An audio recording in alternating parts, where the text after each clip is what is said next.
रूस और यूक्रेन के बीच फरवरी 2022 से चल रही लड़ाई ने यूरोप को परेशान किया है।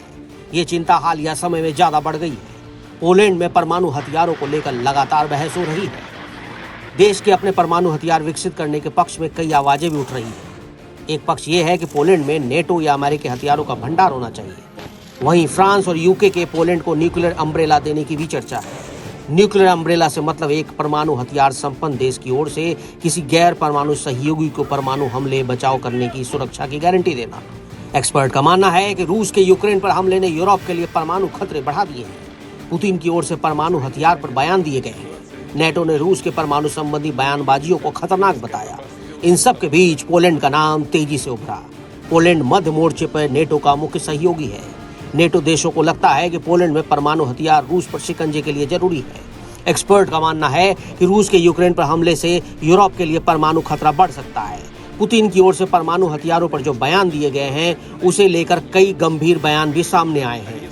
पोलैंड और उसके परमाणु सशस्त्र सहयोगी 3 विकल्पों में से एक का चुनाव कर सकते हैं। पहला ये है कि पोलैंड अपने परमाणु हथियार हासिल करने की कोशिश कर सकता है।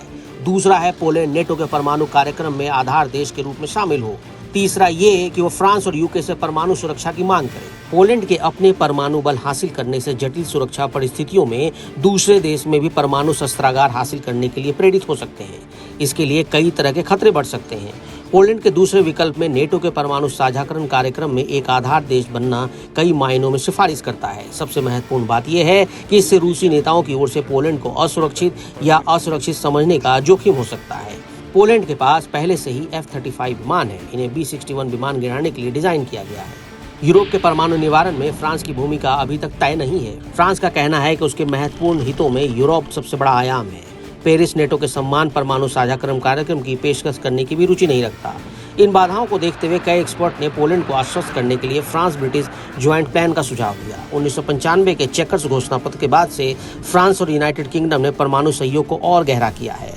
ऐसे में संभव है कि दोनों मिलकर पोलैंड को रूस के खिलाफ न्यूक्लियर अम्ब्रेला मुहैया करा सकते हैं।